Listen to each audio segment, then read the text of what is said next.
Welcome to another Virtual Console review. Today we are out of the C's and into the D's with Donkey Kong Country for the Super Nintendo. This is another game I didn't grow up with. Me not owning a SNES will do that to you. But I still knew of the game, but never played it until it hit the Wii Virtual Console, so I was completely the wrong time to play it, but I still love it. Let's start by talking about the first thing you notice, the graphics. Rare went for a 3D look for this game and it looks very nice. I've heard people say that they look really dated, and yeah, a cartoony game like Mario World does hold up a lot better, but I still think this game looks good. In this game you don't play as Donkey Kong, you play as his son, or grandson. Not too clear on this one, but he is called Donkey Kong, so I suppose it's all okay. The Donkey Kong we used to know has grown old and is now called Cranky Kong. So is Donkey Kong just a title that gets passed down to each generation at a certain age? I don't know, but it opens up to a whole new cast of characters. This game is a platformer, so lots of jumping to be had. Donkey Kong goes to see his bananas and sees they've all been stolen. Oh no, let's go find this cruel person who did this fiendish thing. Donkey Kong has a sidekick in this one known as Diddy Kong. He looks like he's in the mood, but clearly he isn't. I mean, listen to the rap at the start of Donkey Kong 64.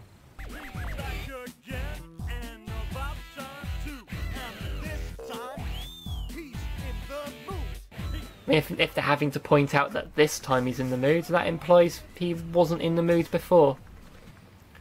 They work together using a tag system where one follows the other and you play as the one in front. You can switch between them at any time. Having both Kongs gives you an extra hit point. When you're down to one Kong, you can find a Donkey Kong barrel and smash it to revive the other one. Both Kongs do control the same, but they have their differences. Donkey Kong is slower but stronger. He can take out bigger enemies that Diddy just bounces back off. Diddy, on the other hand, is more agile, and he can make jumps better than Donkey Kong.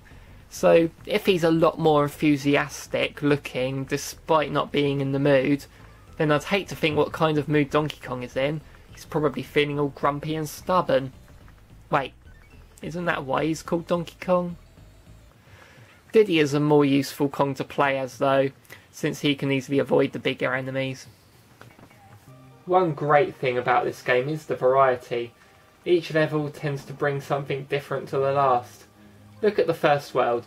We start with a standard jungle level, then a stormy level with some ropes, then a cave level, then an underwater level, then a level filled with barrels, and then the first boss. Levels get some nice gimmicks later on too, like this one with the robot gremlins that are unkillable, but to get past them you have to hit these switch barrels to turn them off temporarily. Lots of split-second timing is needed.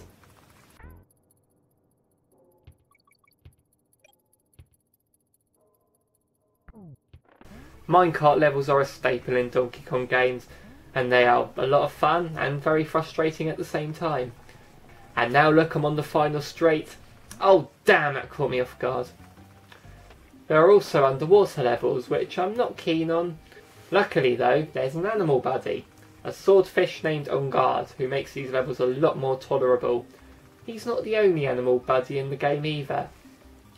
There's a rhino named Rambi who can charge, a frog called Winky who can jump very high, a parrot named Squawks who flies behind you with a torch in one level, and an ostrich called Espresso who can run fast and glide along the air. Each is contained to the levels you find them in, so you can't take them anywhere you want. Boss fights take place in rooms where all the bananas are kept, and they are large versions of regular enemies, so they aren't too much trouble. But why doesn't Donkey Kong stop after the first boss? Surely there's enough bananas there for many lifetimes. And how did Donkey Kong collect that many? And how did Cable steal them all without him noticing? There are different kinds of barrels in this game. You have the DK ones I mentioned earlier, which brings the other Kong back to life. They can be used as weapons as well, just like the standard ones. You have floating barrels that can move. You have to time when you want to blast out of them. These ones here will blast you out the second you enter them, and the ones with stars on serve as a checkpoint. And the TNT ones, they make a bigger explosion. And barrels do get thrown at you by an enemy that looks a lot like King Louie from the Jungle Book. Take that, Donkey Kong, now you know how Mario feels. The music in this game, wow, just have a listen, it's fantastic.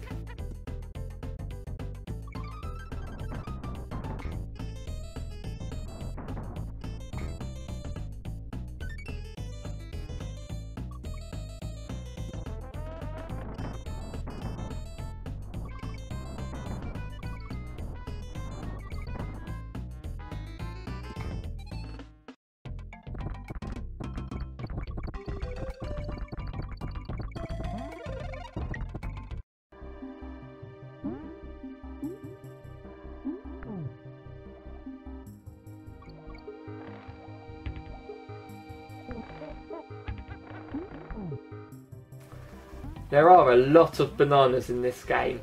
Getting 100 gives you an extra life. Balloons give you extra lives. Getting all 4 Kong letters in a level gets you an extra life. When you collect 3 of the same golden animal, it takes you to a bonus room. And in these bonus rooms you have to collect smaller gold animals, and guess what? 100 gives you an extra life. You may think the game is generous giving you all these lives, but you are going to need them as the game goes on.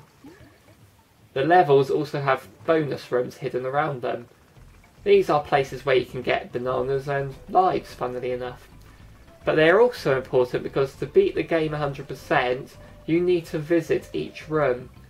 It doesn't matter if you fail the challenge, or as long as you just visit it, you can just kill yourself at the beginning if you want.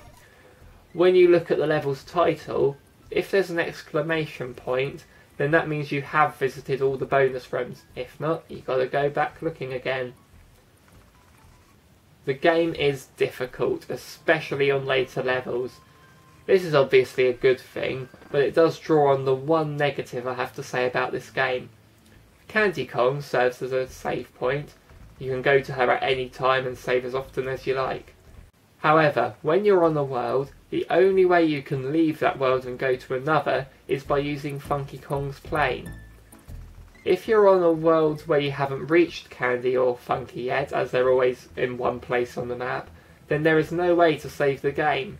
This can be a problem at times because I will save before a boss fight, then I will struggle on the first few levels of the next world, constantly getting game over and having to go back and redo that boss again. It's a shame that you can't save it at the end of a world, especially if the boss requires waiting around, because all I want to do is have another stab at the level I can't beat, not constantly have to redo a boss fight. I mean, if it was saved at the beginning of a world and I'd just have to redo the first levels of a world, it wouldn't feel as tedious. But sadly, you have to do that boss fight again. If you play this on the Wii U Virtual Console though, you can create a restore point so that negative's out the window. Overall, this is a great game. It has plenty of replay value and challenge and lots of variety between the levels to keep you interested. This is a game you should go bananas for.